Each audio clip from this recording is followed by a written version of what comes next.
Hello, rock and rollers! This is the ElectroJet Rock Show. I'm your host, Jett, and I have the professor with me from LA. What's up, rockers? Welcome back. Don't forget to subscribe to our channel and stay tuned for all kinds of great content. Love having you guys along for the ride. And we're going to talk about a great band called Angel. Yeah, we used to see them in Circus Magazine. They look kind of interesting, sort of in the anti-Kiss kind of thing. They were on the same label. You know, they were all white. Kiss was all the black. And they were interesting because they had a guy named Gregg Giuffria in the band. He was playing the keyboard, so he had like a whole other big musical dimension to them. And the individual players in the band were great. The singer was Frank Dimino, still is. Saw him live at Long Beach when they recorded the live album. He sounded amazing. Great show. Yeah, awesome show. Yeah, really powerful singer. And he has a very clean voice as well. And so the dynamics are there in sort of a Zeppelin-y kind of way. Punky Meadows, very underrated guitar playing.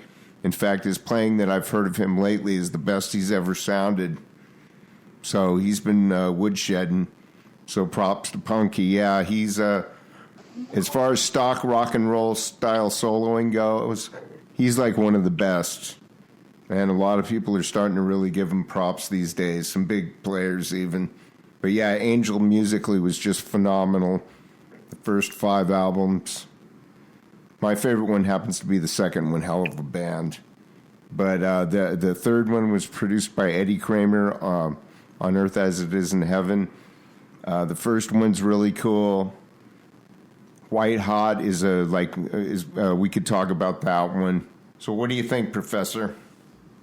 Yeah, everything you just said, but don't forget Barry Brandt on drums, man. He was just, I thought he was a great drummer.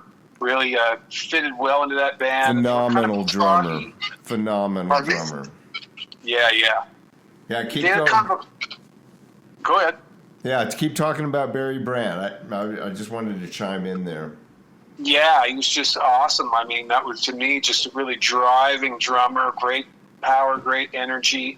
Gregg Giuffria, too. They kind of gave him more of a proggy kind of, progressive feel, and more than, say, Kiss. You know, they were kind of, like you said, the antithesis of Kiss. They were all white and angelic, and you could say Kiss was kind of slightly demonic with Gene Simmons' characters. Yeah, the costume-wise, yeah. Right, but the songwriting was definitely, I thought, more progressive with Angel, and kind of more atmospheric, especially like a song that's maybe not quite as popular, Mariner, which was kind of obviously taken from the rhyme of the ancient mariner.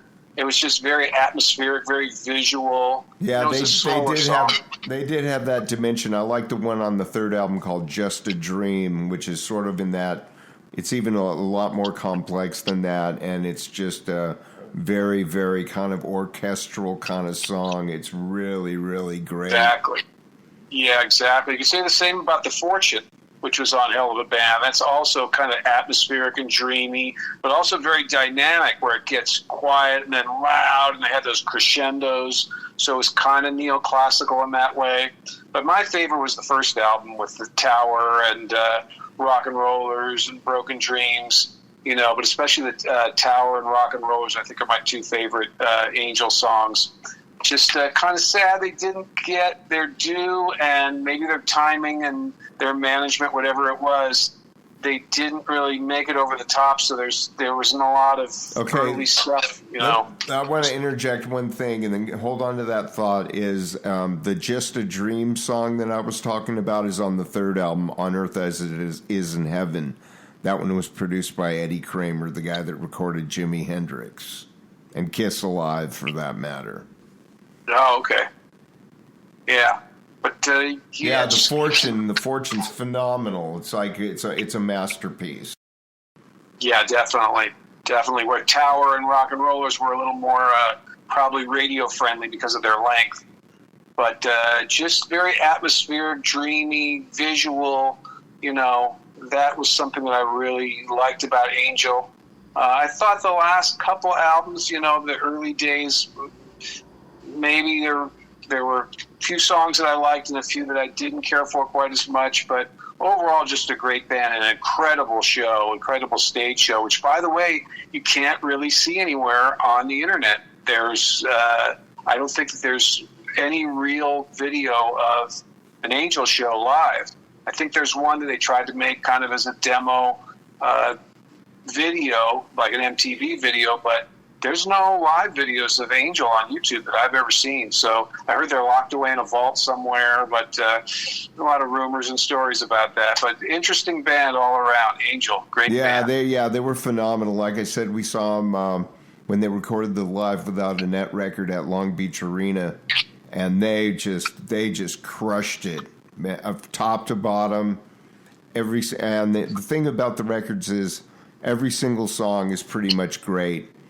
There's maybe a couple I'm not too like not my favorite on maybe the first album, maybe like one or two. The second album is top to bottom phenomenal. Third album is really, really good. It gets a little more of that piano-y kind of ELO thing on some stuff, but it also shows the band sounding really great, like really just slamming, crushing it, rocking it on like Can You Feel It? Frank's vocal on that. Just a great straight up rock song. So that's a great album. But then the White Hot album, they changed the bass player to Felix Robinson from Mickey Jones, and that album really captures the band's just crushing energy and the interplay between the members, because that thing, I would say, there's no click near here nor there. They did it the old Zeppelin way, no clicks on them. That's the band and their time and everything. And that record has a lot of fire on it. It's a really slamming record. I gotta give them props on that thing, man. That thing will kick your butt in a really good way, in a rock and roll way. So I can't underestimate White Hot. The what is that? Their fourth studio album. Yeah. So I just wanted to mention that. Okay. Yeah. Great band again. With great show that I can't really see anywhere, so it's hard to describe it. They had a lot of special effects and fog and lighting and all kinds of stuff going on. So it really made an interesting show as well. They put on a great show. So, and they're back again doing it now. They're kind of putting themselves back together again. They're out there playing, so you got to give them props for that too. Yeah, and like I said, Punky's guitar playing is sounding better than I've ever heard. He's changed up his guitar sound a little bit. Back in the old days, he'd be using the Stratocaster, like usually in number 2 or 4 position. So he always had sort of like a quacky kind of sound. Those positions on the Stratocaster are known for being quacky. That's what it's like something you want. Well, you think it's about time to wrap this one up, Jett? I think we're going to wrap this one up. Don't forget to like and subscribe. Yeah, get those Angel records. They're phenomenal, really underrated band. And I'm Jett with... I'm the Professor. And we're going to sign off. Rock and roll!